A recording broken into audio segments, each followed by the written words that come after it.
오늘 함께 들을 하나님의 말씀은 신약성경 요한복음 18장 1절에서 14절까지 말씀입니다.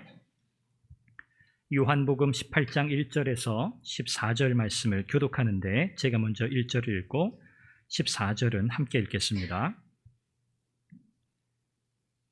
예수께서 이 말씀을 하시고 제자들과 함께 기드론 시내 건너편으로 나가시니 그곳에 동산이 있는데 제자들과 함께 들어가시니라. 그곳은 가끔 예수께서 제자들과 모이시는 곳이므로 예수를 파는 유다도 그곳을 알더라. 유다가 군대와 대제사장들과 바리새인들에게서 얻은 아랫사람들을 데리고 등과 횃불과 무기를 가지고 그리로 오는지라. 예수께서 그 당할 일을 다 아시고 나아가 이르시되 너희가 누구를 찾느냐? 대답하되 나사렛 예수라 하거늘 이르시되 내가 그니라 하시니라. 그를 파는 유다도 그들과 함께 섰더라. 예수께서 그들에게 내가 그니라 하시되 그들이 물러가서 땅에 엎드러지는지라. 이에 다시 누구를 찾느냐고 물으신데 그들이 말하되 나사렛 예수라 하거늘. 예수께서 대답하시되 너희에게 내가 그니라 하였으니 나를 찾거든 이 사람들이 가는 것은 용납하라 하시니 이는 아버지께서 내게 주신 자 중에서 하나도 잃지 아니하였사옵나이다 하신 말씀을 응하게 하려 함이로라. 이에 시몬 베드로가 칼을 가졌는데 그것을 빼어 대제사장의 종을 쳐서 오른편 귀를 베어버리니 그 종의 이름은 말고라. 예수께서 베드로더러 이르시되 칼을 칼집에 꽂으라. 아버지께서 주신 잔을 내가 마시지 아니하겠느냐 하시니라. 이에 군대와 천부장과 유대인의 아랫사람들이 예수를 잡아 결박하여 먼저 안나스에게로 끌고 가니 안나스는 그 해의 대제사장인 가야바의 장인이라. 가야바는 유대인들에게 한 사람이 백성을 위하여 죽는 것이 유익하다고 권고하던 자더라. 아멘.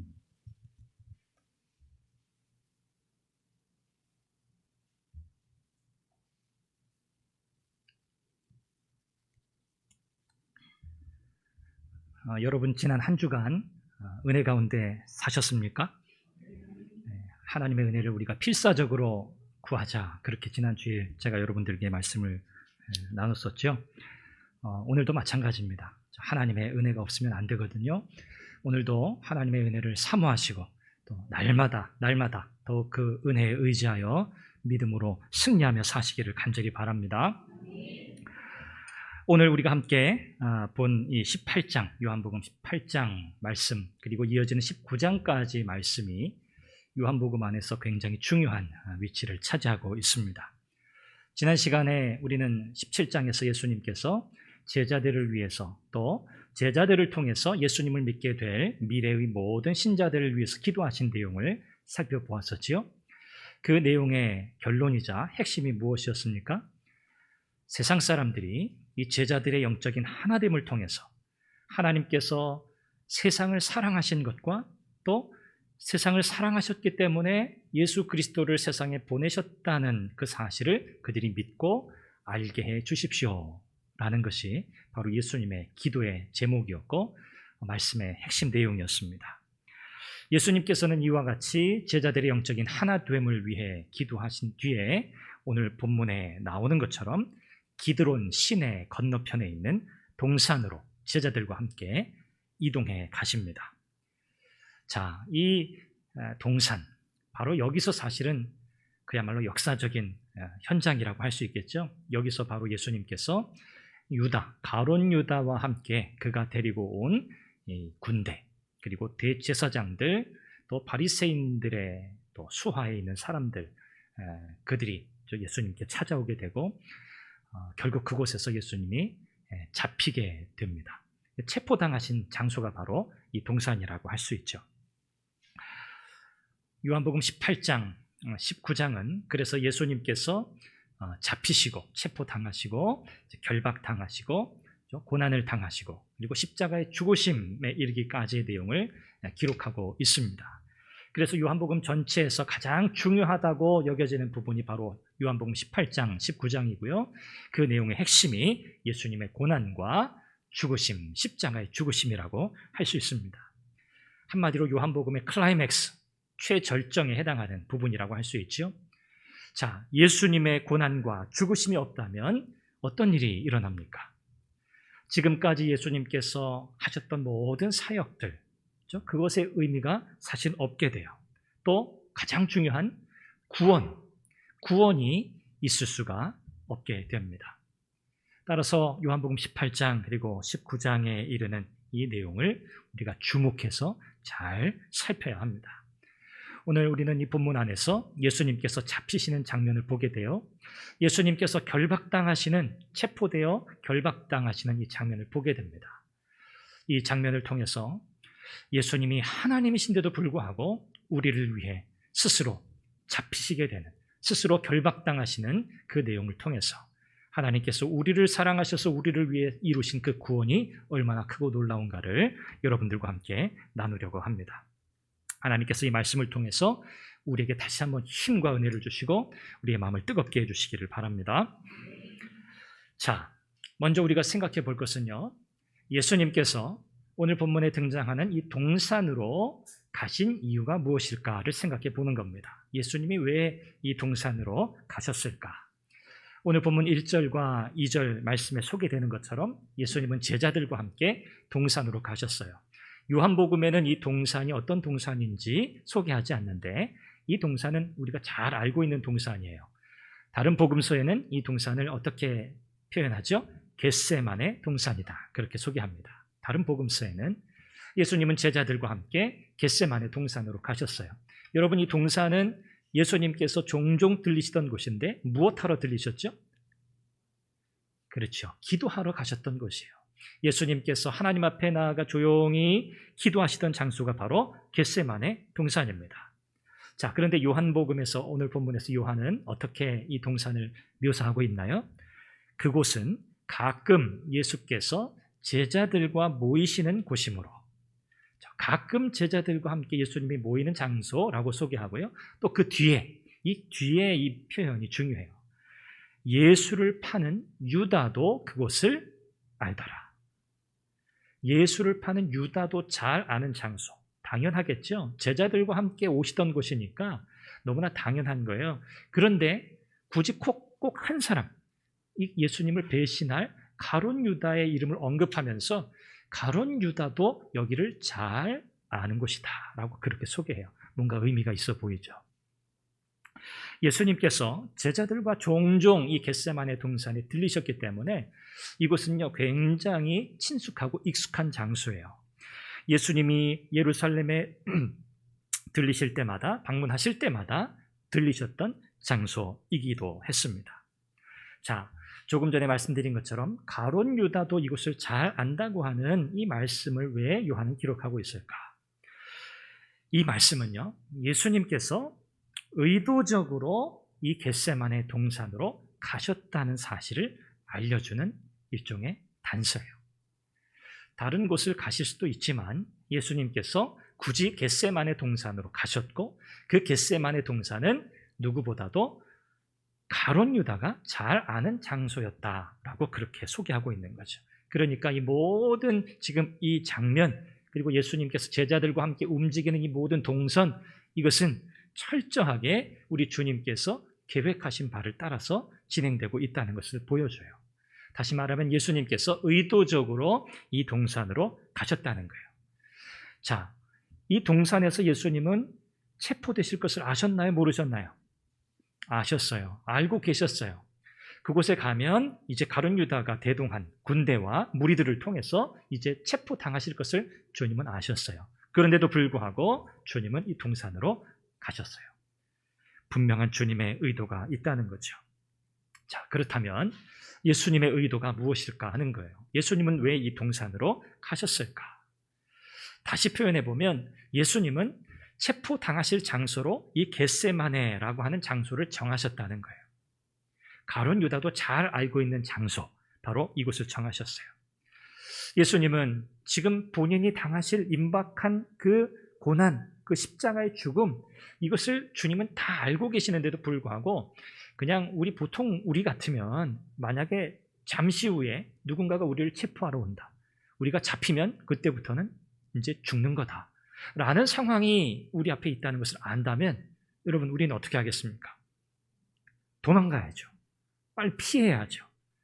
나를 잡으러 오지 못하도록 그들의 걸음을 헛되게 하기 위해서 빨리 도망가야 돼요. 어디로든지 가서 숨어야 돼요. 살아야 되니까. 그런데 우리 주님은 어떻게 하셨어요? 주님은요, 잡히시기 위해 이곳에 오셨어요. 예수님께서 맞이하실 그 고난, 그 십자가의 고통을 피하기 위해서 이곳에 오신 것이 아니라 예수님은 당당히 그것을 맞이하기 위해서 이 겟세마네 동산에 일부러 들어가셨다는 거죠. 이 장면을 보면 우리 주님께서 요한복음 10장 17절, 18절에서 하셨던 말씀을 우리가 기억하게 돼요. 아버지께서 나를 사랑하시는 것은 내가 다시 목숨을 얻기 위하여 목숨을 버림이라. 이를 내게서 빼앗는 자가 있는 것이 아니라 내가 스스로 버리노라. 이해가 되시죠? 예수님께서 이 동산에 의도적으로 들어가신 이유, 예수님께서 스스로 목숨을 버리기 위함이었어요. 스스로 목숨을 버리시는 이유, 그것이 뭡니까? 우리를 살리기 위함이죠. 사랑하는 예수님의 제자들을 살리시기 위함이었어요. 지금까지 대제사장들, 또 바리새인들, 또 이 권력과 함께 아주 밀접하게 유착되어 있었던 많은 사람들이 예수님을 잡고 또 죽이기 위해서 굉장히 많이 애를 썼잖아요. 자, 그런데도 불구하고 예수님을 잡지 못했어요. 왜 그렇죠?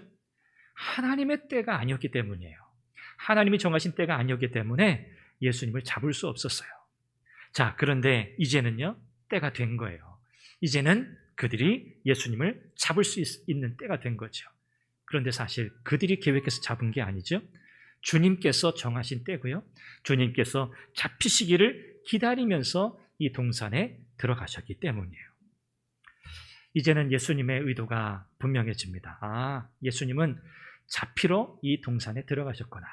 그런데 특별히 이 장소는 가룟 유다, 예수님을 잡으러, 예수님을 배신하고 무리를 데리고 예수님을 잡으러 올 가룟 유다가 잘 아는 장소라는 이 표현을 통해서 주님의 의도가 분명하다는 것을 우리에게 보여줘요. 자, 상황이 이쯤 되면 우리는 이런 깨달음을 얻게 됩니다. 아, 주님께서 지금 이 모든 상황을 주도하고 계시는구나. 주님의 주권적인 역사를 보게 돼요. 자, 유다가 등장합니다. 오늘 성경에 보면 횃불과 무기를 들고 무장한 군대와 더불어 대제사장들, 바리새인들로부터 얻은 수하, 즉 그들에게서 고용된 사람들이겠죠. 그들과 함께 이 가룟 유다가 이 동산에 도착하게 됩니다. 이 횃불과 무기를 들었다. 불은 이 어두우니까 들었겠고요.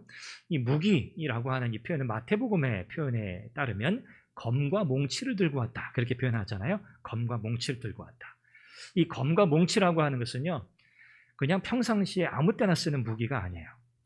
아주 극악한, 또 아주 중범죄자를 잡을 때만 사용하는 무기예요. 그게 바로 검과 몽치예요. 자, 그러니까 지금 이 군대는 예수님을 어떤 범죄자로 취급하는 거예요? 대단히 위험한, 대단히 큰 죄를 지은 아주 흉악한 범죄자 취급을 하고 있는 셈이에요. 이 무장한 이 군대가 예수님을 잡으러 도착하게 되는데, 여러분, 이 군대, 예수님 한 명 잡으려는데 이게 군대까지 동원할 필요가 있나? 그런 생각을 할 수도 있어요. 여기 사용된 이 군대라고 하는 이 스페이라라고 하는 이 단어는 600명이 되는 로마의 보병대를 가리키는 표현이에요.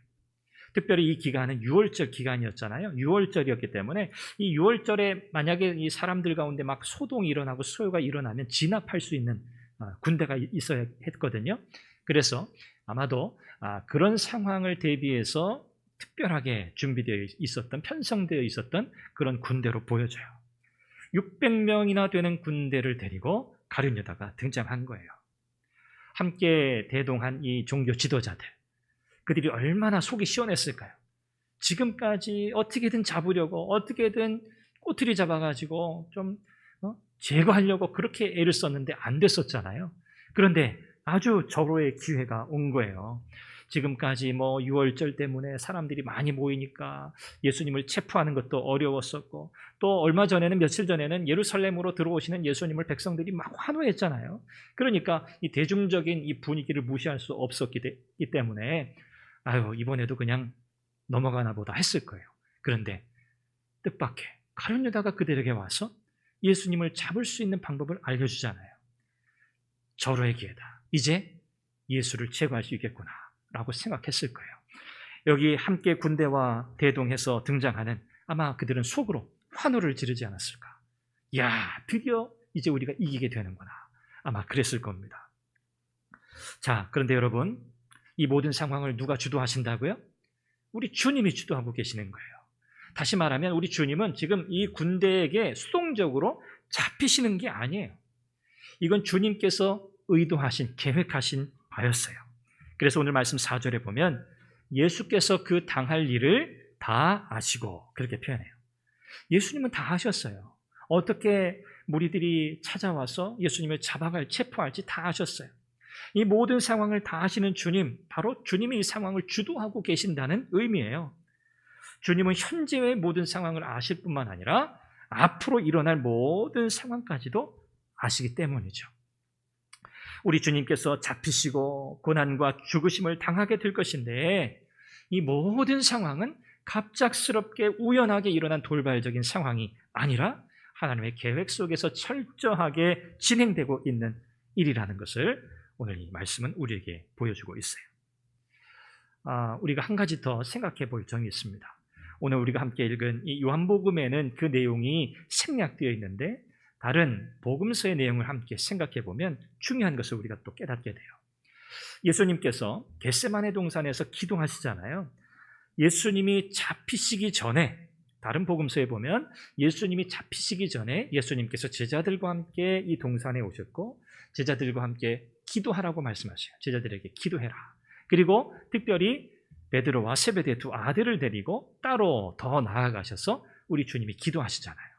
예수님의 간절한 그 기도, 그 기도를 복음서는, 다른 복음서는 기록하고 있는데, 오늘 이 요한복음에는 그 내용을 기록하고 있지 않아요.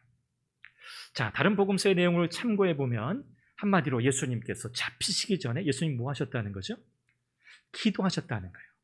예수님은 잡히실 것을 아시고 기도하셨어요. 우리 주님께서 군대가 오기까지, 가룟 유다와 함께 군대가 동산에 도달할 때까지 기도하고 계셨다는 뜻이에요. 잡히실 준비를 하는 거죠. 잡히실 준비를 하면서 어떻게 보면 시간을 기다리고 계시는 거예요. 가룟 유다가 오기 전까지 주님께서 그 시간을 아시기 때문에 주님은 그 시간 동안 기다리시면서 기도하셨어요. 자, 여러분, 우리 주님이 얼마나 간절히 기도하셨는지 여러분 기억하시죠? 땀방울이 피처럼, 땀방울이 피와 같이 될 정도로 있는 힘을 다해서 우리 주님은 기도하셨어요. 자, 우리 주님의 기도에서 우리가 중요한 사실을 배우게 됩니다. 우리 주님은 고난을 피하게 해달라고 사실 기도하신 게 아니에요. 물론 그런 표현을 하셨죠. 이 잔을 내게서 옮기시옵소서. 하나님 하실 수만 있다면 이 잔을 내게서 거두어 주십시오 라고 기도하셨지만, 그러나 주님께서 그 십자가의 사건을 피하기 위해서 기도하신 게 아니에요.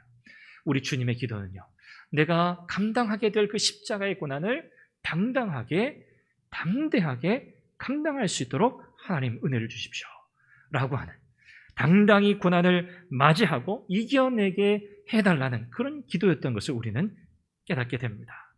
이것이 주님의 기도에서 우리가 배우게 되는 점이에요. 오늘 저와 여러분들도 주님 앞에 기도하죠. 하나님 앞에 기도합니다. 우리의 기도는 보통 그렇죠. 하나님, 내 인생에, 우리의 가족에게, 우리의 자녀들의 삶에 어려움이 없게 해주십시오. 고난이 없게 해주십시오. 우리의 기도가 사실 일반적으로 그렇거든요. 그런데 우리 주님의 기도를 생각해 보면 조금 우리의 기도를 바꿔야 할 것 같아요. 하나님, 우리의 인생에 고난이 없을 수는 없죠. 제 인생도 그랬고 또 우리의 자녀들의 인생도 그럴 겁니다. 하나님, 간절히 기도합니다. 어떠한 고난과 어려움이 닥친다 해도 그것을 넉넉히 이길 수 있는 믿음을 주십시오. 용기를 주십시오. 지혜를 주십시오. 이렇게 우리의 기도가 바뀌어야 할 줄로 믿습니다. 자, 예수님은요, 이와 같이 기도하면서 유다가 도착하기를 기다리셨어요. 장소도 예수님이 정하셨죠. 사실은 잡히시는 시간, 그 타이밍까지도 우리 주님께서 주도하고 계시는 거예요. 자, 이제 무리들이 도착했습니다. 예수님께서 계획하신 그때에 사람들이 예수님을 체포하려고 하는 거죠. 예수님은 이 상황에서도 전혀 요동하거나 두려워하거나 당황하지 않으세요. 당연하겠죠. 지금 예수님의 계획대로 다 이루어지고 있으니까요. 예수님의 뜻 가운데 진행되고 있는 일이잖아요. 그래서 우리 주님은 전혀 당황해하지 않으세요. 이 모습도 사실은 우리에게 지금 예수님이 어쩌다가 우연하게 잡히시는 게 아니구나. 예수님은 그분이 사랑하시는 자들을 위해서, 사랑하는 양들을 위해서 스스로 목숨을 지금 버리고 계시는구나. 자기 목숨을 내놓고 계시는구나 라는 사실을 깨닫게 돼요. 사실 요한은 이 점을 강조해주고 있습니다. 자신을 잡으러 온 군대에게 예수님이 먼저 다가가세요. 그리고 이렇게 묻습니다. 너희가 누구를 찾느냐? 너희가 누구를 찾느냐? 다른 복음서에, 공간 복음서에 보면 어떻게 예수님의 정체가 드러나죠? 가룟 유다가 예수님께 와서 어떻게 합니까? 뽀뽀를 합니다. 그죠? 이게 유대인의 인사 방법이죠. 예수님께 뽀뽀를 해요. 입을 맞춥니다. 그리고 라비어, 선생님 평안하십니까? 참 가식적이죠. 지금 자기가 예수님 잡으러 왔는데 군대를 데리고 예수님 평안하십니까? 이렇게 물어요. 자, 이게 신호였잖아요. 그런데 요한복음에 보면, 오늘 본문에 보면 예수님의 정체가 그렇게 드러나지 않아요. 어떻게 예수님이 자기 자신이 바로 너희가 찾는 바로 그 사람이다라는 것을 드러내십니까? 본인이 먼저 가가지고 군대에게 묻는 거예요. 자기를 잡으러 온 자들에게 누구를 찾냐? 그랬더니 뭐라고 대답합니까? 그들이 나사렛 예수다. 그랬더니 예수님 뭐라고 대답하세요? 내가 그니라. 내가 바로 예수야. 내가 너희들이 잡으러 온, 너희들이 찾는 바로 그 사람이 바로 나야 라고 말씀하고 계세요. 자, 여기서 지금 예수님은 자기의 정체를 주도적으로 드러내고 계세요. 수동적으로 다른 복음서의 표현에 의하면 예수님이 가룟 유다를 통해서 정체가 드러나지만 오늘 요한복음은 예수님께서 주도적으로 먼저 자신이 어떤 분이신지를 드러내고 계신다는 거예요. 바로 내가 그니라 라고 하는 이 대답. 자, 그런데 보십시오, 여러분. 6절을 보니까 예수님께서 내가 바로 그니라 라고 하신 말씀이 끝나자마자 6절을 보면 군대가 어떻게 됐다고요? 갑작스럽게 뒤로 물러나면서 땅에 엎드러졌어요. 여러분 머릿속에 한번 상상해 보세요. 군대와 예수님이 대치한 상황에서 예수님이 물으시는 거예요. 누구를 찾느냐? 나사렛 예수를 찾는다. 내가 바로 그다. 내가 바로 예수다. 라고 하시자 그 군대가 뒤로 물러나면서 땅에 엎드러졌다는 거예요. 여러분, 이것은 어떻게 이해를 할 수 있을까요? 여러분, 군대가 가만히 있다가 땅에 엎드러질 이유가 있습니까? 없잖아요. 그렇죠? 그 무기로 무장한 군대들이 그렇죠? 이 땅에 두 다리를 탁 짚고 체포하려고 딱 서 있는데 그들이 갑자기 뒤로 물러나면서 땅에 떨어질 이유는 없어요. 자, 이 내가 그니라고 하는 이 표현이 얼마나 놀라운 표현인가. 이 표현은 구약에 하나님께서 자기 자신을 모세에게 소개하실 때 사용한 표현이에요. 예수님께서 모세에게 자신을 어떻게 소개하셨죠? 내가 바로에게 가서 당신을 누구라고 이야기해야 합니까? 그때 하나님 뭐라고 말씀하세요? 나는 스스로 있는 자니라. 나는 스스로 있는 자니라. 영어로는 I am who I am 이렇게 표현했어요. 나는 스스로 있는 자다. 여러분, 스스로 있는 존재가 어디 있습니까? 이 말은 내가 곧 누구라는 말이에요? 하나님이라는 말씀이에요. 내가 그니라고 하는 우리 주님의 이 선언은 내가 하나님이다 라는 말씀이에요. 이 말씀 앞에 여러분, 이 말씀이 얼마나 권세 있는 말씀인지, 이 말씀을 듣고도 그 큰 무리들이 뒤로 물러나게 되고 그들이 땅에 엎드러지는 그 역사가 일어났다는 거예요. 하나님의 신현, 구약에서 하나님이 등장하실 때, 하나님이 나타나실 때 보인 인간의 반응입니다. 사람은 하나님을 마주할 수 없잖아요. 그 전능하신 하나님을 마주할 수 없어요. 오늘 본문에 내가 근이라고 하신 이 주님의 이 선언 앞에 이 많은 군대 무리들이 이와 같이 반응을 보입니다. 그러니까 예수님이 어떤 분이신가를 보여주는 장면이에요. 아, 저분이 진짜 하나님이시구나. 예수님이 지금 그렇게 선언하고 계세요. 내가 하나님이라고. 주님께서 두 번째 물으세요. 똑같이 질문하십니다. 너희가 누구를 찾느냐? 그들이 동일하게 나사렛 예수라 그렇게 대답해요. 이 나사렛 예수라는 말은요, 경멸하는 호칭이에요. 경멸하는 호칭. 그리고 8절에서 우리 주님께서 이렇게 대답하십니다. 내가 너희에게 근이라 하였으니 나를 찾거든 이 사람들이 가는 것은 용납하라. 너희가 찾는 그 사람이 바로 나니까 나를 잡아가되 여기에 있는 사람들 누굽니까? 제자들이죠. 이 사람들이 가는 것은 용납하라. 이들은 그냥 갈 수 있게 하라는 거예요. 요한복음 17장 12절에서 주님께서 기도하실 때 내게 주신 자 중에서 하나라도 잃어버리지 않게 해주십시오 라고 기도하셨잖아요. 바로 그 말씀 그대로 주님이 말씀하고 계세요. 끝까지 그 사랑하시는 제자들을 보호하고 계시는 주님의 모습을 보게 됩니다. 예수님은요, 자신에게 속한 사람 한 사람도 잃지 않으시려고 자기의 생명을 기꺼이 내놓으신 분이세요. 이 사실을 우리가 깨닫게 돼요. 이제 마지막으로 우리는요, 이 장면을 통해서 예수님께서 어떻게 십자가의 이 구원의 역사를 이루시는가, 예수님이 택하신 방법이 무엇인가를 보게 됩니다. 다시 말하면 온전한 순종으로 우리 주님은 구원을 이루셨다는 거예요. 자, 군대가 이제 예수님을 잡으려고 하자 베드로, 예수님의 수제자라고 그렇게 여겨지는 이 베드로가 품속에 숨겨놓았던 단검을 빼어듭니다.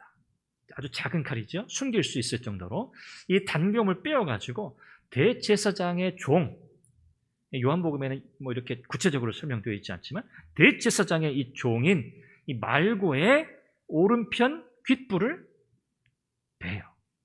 여기 성경에는 귀를 베었다 이렇게 표현되어 있는데 귀 전체를 이렇게 잘라낸 게 아니라 귓불을 이렇게 단검으로 베냅니다. 평소에 베드로의 모습을 보면 한편으로는 뭐 이해가 되죠. 늘 열정적이었고 주님을 위해서라면 무엇이든지 할 수 있다, 하겠다라고 그렇게 호언장담했던 사실 베드로였잖아요.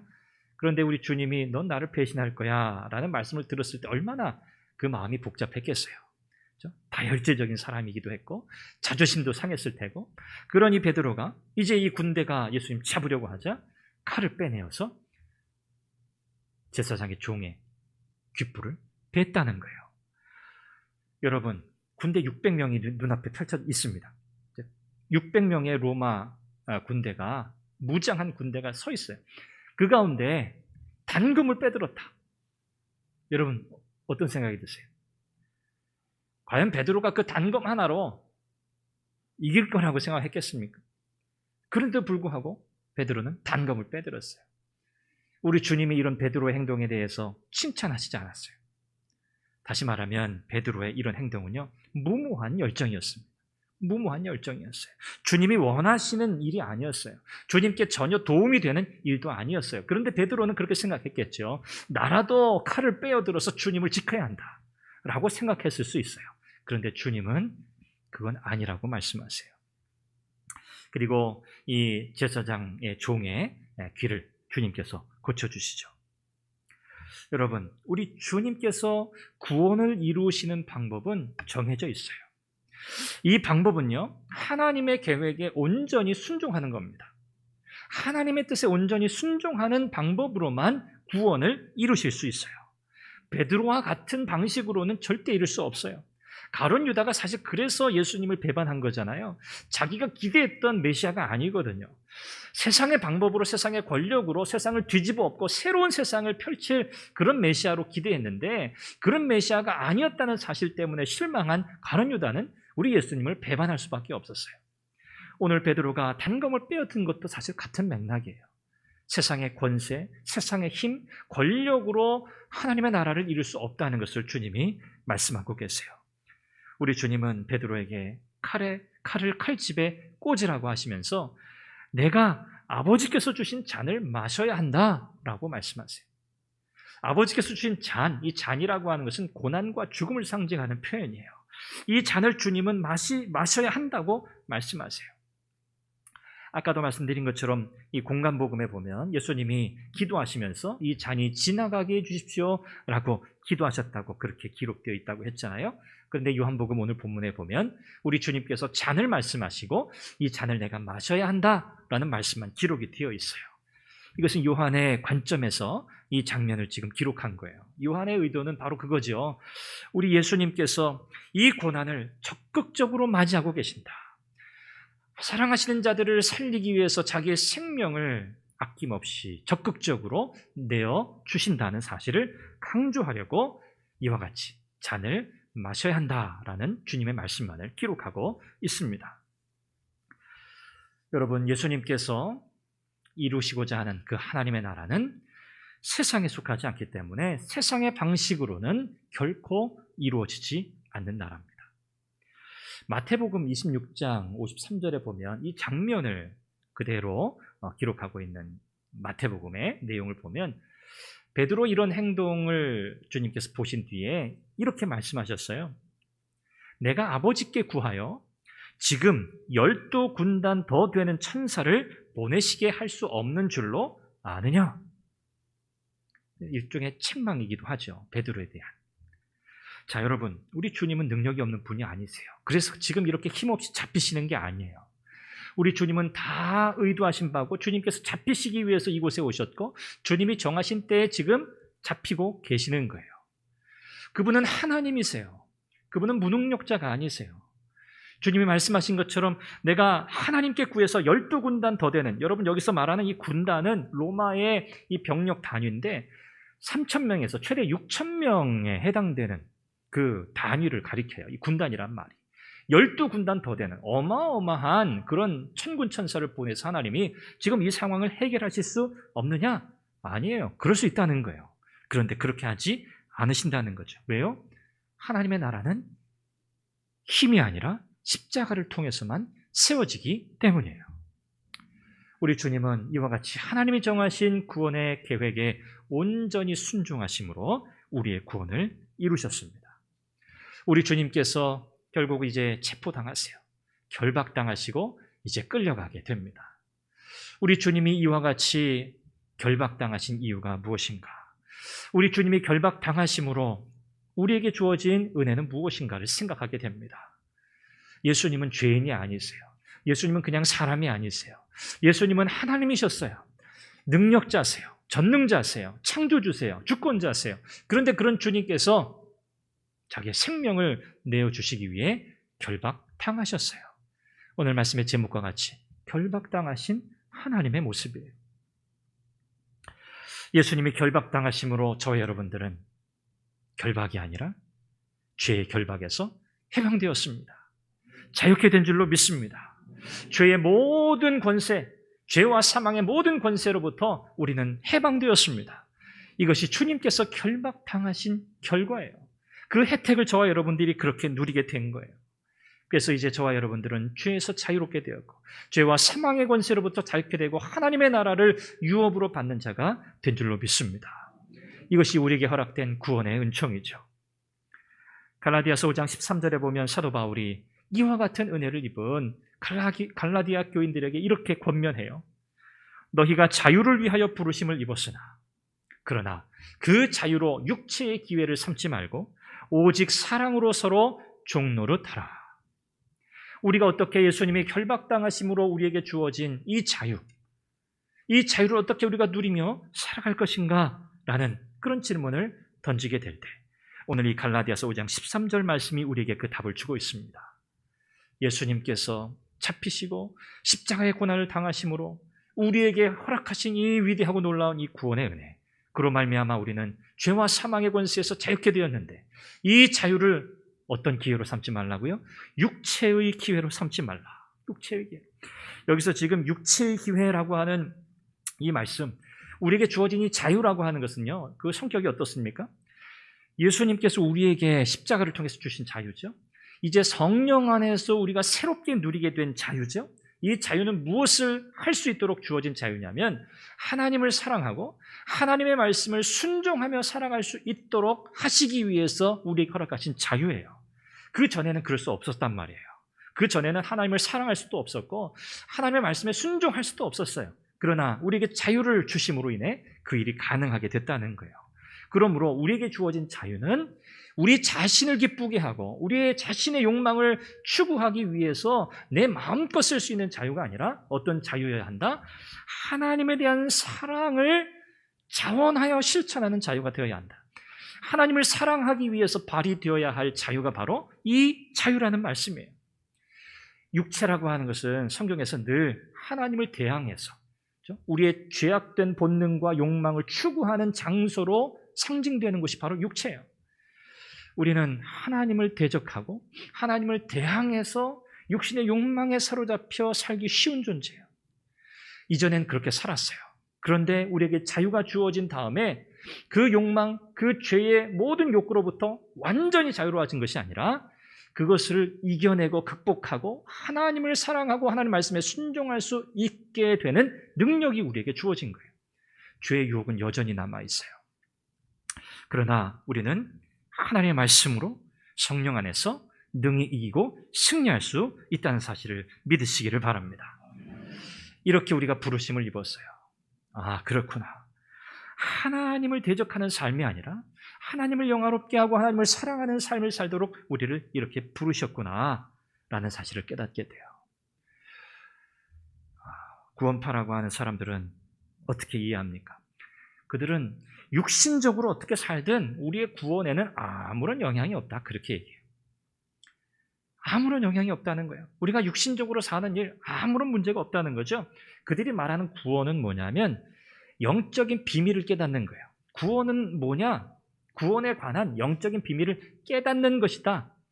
하나님을, 살아계신 주님을 인격적으로 만나는 그런 역사가 아니라, 사건이 아니라 그냥 구원에 관한 영적 비밀을 깨닫는 것이 구원이라 그렇게 이해하고 있어요. 그러면서 영적인 구원만 중요하다는 거죠. 육체에 관한 한 별로 중요하지 않다는 거예요. 육체의 생활은 중요하지 않다. 뭐 아무렇게나 살아도 사실은 상관이 없다는 말과 똑같아요. 이 초대교회 시대에 영지주의자들이라는 사람이 있었는데 그들이 이렇게 생각했어요. 영적인 것만 선하다는 거죠. 육신은 악하다. 육신은 죄의 처소다. 그렇게 생각했어요. 여러분, 그렇지 않습니다. 그래서 구원파 사람들은 주기도문 하지 않습니다. 주님이 가르친 기도 하지 않아요. 왜요? 할 수 없는 거예요. 거기서 주님이 뭐라고 기도하셨어요? 우리의 죄를 사하여 주옵소서. 그러니 그 기도를 할 수 없는 거죠. 사랑하는 여러분, 오늘 우리 주님께서 잡히시고 결박당하시는 이 요한복음 18장의 이 내용을 통해서 우리는 왜 예수님께서 이곳에, 이 동산에서 잡히셔야 했는가? 그리고 이 모든 상황을 주도해 가고 계시는 전능하신 하나님이신 예수님의 모습을 보게 되고요. 그 하나님이신 주님이 우리를 살리기 위해 자기 생명을 아낌없이 내어주고 계시는 장면을 통해서 우리에게 주어진 놀라운 은혜, 구원의 은총, 또 그 자유를 깨닫게 됩니다. 예수님을 통해서만 우리는 영원한 생명을 얻게 됩니다. 오늘 예수님을 통해서 우리에게 주어진 이 영적인 자유, 이것을 어떻게 우리는 발휘하며 살 것인가? 어떻게 해요? 하나님의 영광을 위해서, 복음의 역사를 위해서, 말씀에 순종하는 삶을 위해서, 그리고 갈라디아서 5장 13절 마지막 부분처럼 사랑으로 서로 종노릇하는 삶을 통해서 오늘 우리는 이 자유를 온전히 누리게 될 줄로 믿습니다. 사랑 안에서 서로 종노릇하라. 이것은 오늘 교회 공동체에 주신 주님의 명령이죠. 사랑으로, 사랑을 수단으로 삼으라 하는 말씀이에요. 사랑을 도구로 해서 서로 종노릇하라. 종이라고 하는 것은 뭡니까? 낮아지는 거죠. 우리 주님께서 친히 종이 되신 것처럼, 그렇게 낮아지셔서 그 사랑하시는 자들을 섬기신 것처럼 우리는 서로서로를 이와 같이 섬겨야 한다고 말씀하고 계세요. 오늘 결박당하신 하나님, 예수님께서 우리에게 허락하신 이 자유, 이 자유를 서로를 더 사랑하고 서로를 더 섬기는 일에 적극 활용하시기를 바라고요. 오늘 하나님께서 이와 같은 삶을 통해서 우리의 삶이 주의 은혜로 풍성하게 채워지는 은혜를 경험하게 하실 줄로 믿습니다. 하나님의 은혜가 한 주간 여러분의 삶을 사로잡게 해주시기를 바라고요. 여러분 은혜를 사모하시고 정말 주님의 모습처럼 낮아져서 주의 성도들을 섬기는 그런 은혜가 한 주간 있으시기를 간절히 바랍니다. 이제 함께 우리 기도하죠. 하나님, 우리 주님께서 오늘 잡히시는 장면, 이 장면을 통해서 우리에게 깨닫게 하시는 바를 생각합니다. 우리를 자유케 하시고 우리를 하나님의 자녀 삼으셔서 이제는 사랑으로 서로 종노릇하며 살라고 하셨는데 오늘 우리의 삶이 그와 같게 하옵소서. 낮아지게 하시고 섬기게 하옵소서. 하나님의 은혜를 사모하며 한 주간 믿음으로 승리하게 해달라고 우리 한번 간절히 한 목소리로 기도하겠습니다. 자비하신 아버지 하나님, 은혜와 사랑을 감사합니다. 오늘 주님께서 겟세마네 동산에서 다른 유다를 통해 체포되는 장면을 살펴보았습니다. 수많은 무리들, 군대가 예수님을 체포하기 위해 왔습니다. 예수님께서는 수동적으로 우연하게 갑작스럽게 잡히신 것이 아니라 이 모든 상황을 주님이 주도하고 계시고 이 모든 상황 속에 주님은 잡히시기 위해 이 동산으로 들어가셨다는 것을 깨닫습니다. 주님께서 우리의 구원을 이루시기 위해서, 우리를 살리시기 위해서, 우리에게 생명 주시기 위해서 주님은 친히 생명을 내어주셨습니다. 그 결과 우리는 자유를 누리게 되었습니다. 예수님이 결박당하심으로 우리는 참된 해방을 맞이하게 되었습니다. 하나님, 이 자유를 우리가 어떻게 누려야 할까요? 오늘 갈라디아서 5장 13절 말씀처럼 육체의 기회를 삼지 말고 오직 사랑으로 종노릇하라는 말씀처럼 하나님, 사랑하는 성도들 정말 내 마음을 다하여 사랑하도록 도와주시고 하나님을 사랑하는 자, 하나님 또한 우리 성도들을 사랑하는 자, 하나님의 영광을 위해서 말씀에 순종하며 믿음으로 살아가는 우리 선한교회 성도들이 다 되게 해 주시옵소서. 십자가의 사랑을 믿는 믿음으로 인해 그 믿음 안에서 기인한 사랑으로 하나님 서로를 사랑하며 섬기는 우리 사랑하는 선한교회 성도들 다 되게 하여 주옵소서. 자비하신 아버지 하나님, 은혜를 감사합니다. 주의 말씀을 통해 오늘도 우리에게 깨닫게 하시고 또 교훈하시는 말을 마음에 잘 새기게 해 주옵소서. 우리는 하나님의 사람입니다. 영적으로 새 생명을 얻은 자입니다. 하나님, 새 생명 안에 살아야 할 자가 육체에 사로잡혀 살지 않도록 도와주시고 우리 자신의 욕망과 본능적인 욕구를 추구하기 위해 우리에게 주어진 자유를, 이 영적인 자유를 방종으로 사용하지 않도록 도와주시고 오직 주의 복음을 위해, 하나님을 사랑하는 일을 위해, 성도들을 섬기는 일을 위해 사용하게 하여 주옵소서. 그때 우리에게는 참된 기쁨과 만족이 있을 줄로 믿습니다. 사랑하는 모든 선한교회 성도들의 삶을 이와 같이 복되게 하여 주옵소서. 예수님의 이름으로 기도합니다. 아멘.